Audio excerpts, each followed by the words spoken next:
Ladies and gentlemen, John Mellencamp.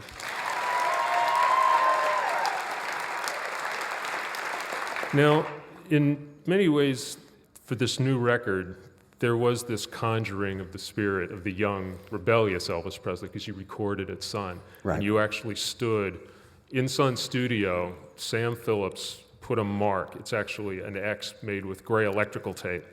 And it is the very point where Elvis stood when he sang on those Sun records. He did it, That's All Right Mama, Mystery Train, all of those recordings that he did for Sam, he sang in that one spot, and that is the spot you sang in when you made that record.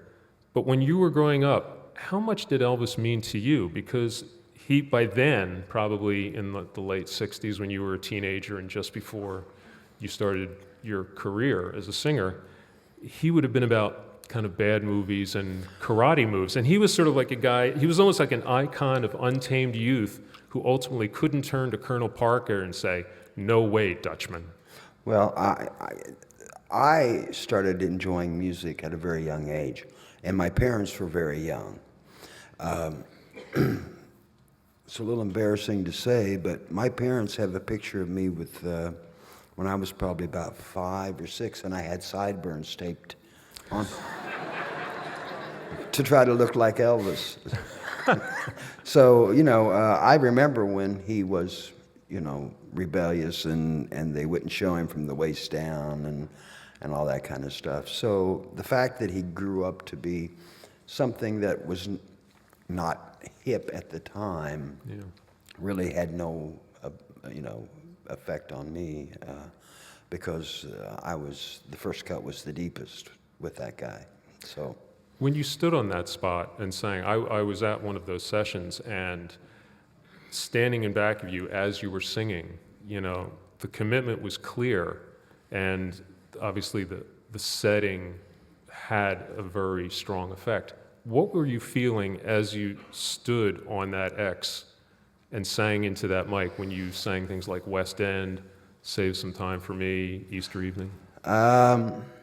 Actually, I was impressed with Sam Phillips the whole time, that he had taken so much time and effort to walk around that room and experiment so much with the acoustics of that room that he knew exactly where to put the singer. It wasn't just, there wasn't just one X. There was actually a few X's. Yes, there's two others, yeah. Yeah, where the drums went and where the upright bass went and where the microphone went, because we only used one microphone. And there was one for Scotty Moore, Yeah. the guitar player. Yeah, and that was it. So I was just, I think T-Bone and I were just amazed after we cut the first track and we went out to listen to it. It was like, what the hell have we been doing all these years? In the 80s, you would spend millions of dollars and millions of hours getting a drum sound. On 48-track tape. Yeah, well, and everybody was all into this technology, and thank God I didn't put any syndromes on any of my records. That's all I got to say. In the movie, it's about you. Some of the first footage is of Kurt Marcus and his son cruising Seymour, where you were born and grew up, Seymour, Indiana. What was Seymour like as you were growing up, and how much of it has changed? Like, do you recognize a lot of it, or is a lot of it just gone? Well, the first part of your question is, growing up in Seymour, Indiana was fantastic. I wouldn't trade it for the world. I had such a great childhood, even though, people my age and your age, we all grew up with a lot more discipline than is even allowed today. But even with that all in mind, back when I grew up in Seymour, there was 18,000 people and there were 3 cops, right? Patrolling the whole town. And that was all you needed? Well, there was 3 cops. Today, there's 18,000 people and there's 40 cops. Now think about that.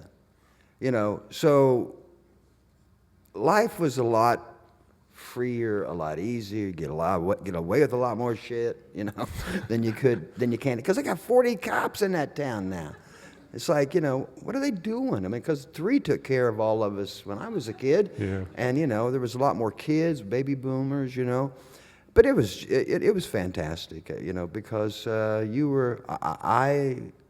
were 5 kids in my family, and my parents were damn happy when I was out of the house, and I was damn happy to be out of the house. So I just kind of, got to roam around by myself and with my friends and grow up in a fashion that I think is probably impossible for today's children to grow up under, because so much, I got kids and there's so much supervision is necessary. I mean, kids can't even walk down the street. I mean, I was walking around all over town by the time I was 6 or 7 years old, and going on any place I wanted to go. Because, the old adage, it takes a village to raise a child. And it's true. I knew that if I was messing up, the guy down the street had no problem calling up my parents going, "Hey, your kid's down here tearing up my yard." He didn't have any problem. Yeah. But it's not like that today, So, call me nostalgic, which I don't think I am. I think I'm sensible. That is calling something progress, man, doesn't make it right. Yeah. When we did that interview, one of the people you said who was a huge influence on you, and we're talking about 85, 86, and you mentioned even more than Dylan and Guthrie at the time, was your grandfather, Speck. Yeah. What was his influence on you, and what was the thing that you took away that was so substantial? Well, he was, I don't know how you say it. There was just no bullshit with this guy. There was just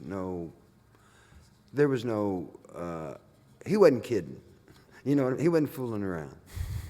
And his advice to me, and you have to really think about it, because it sounds pretty, just to say the words, it sounds pretty lame brain, but when you tear it apart and think about it, his advice to me: if you're going to hit a cocksucker, kill him.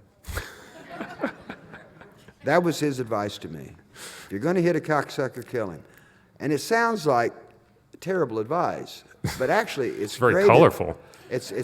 Well, Mellencamps have always been colorful. Anybody that knows us people know that we're pretty colorful.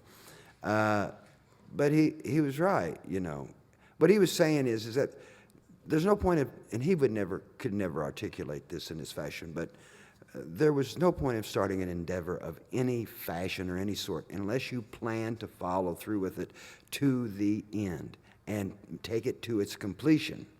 In other words, if you're going to hit a cocksucker, don't sit there and talk about, I'm going to beat you up, I'm going to do this, wait till I get married and I get money, and then I'm going to, once I, it works everywhere. Honey, I'm going to ask you to marry as soon as I get some money, or I'm going to start this business as soon as I get this education. His advice was, if you believe that you're going to execute some sort of action, then do it. Don't talk about it. Don't tell people about it. Just do it to the best of your ability and make sure that you're successful at what you're doing. On that note, John Mellencamp.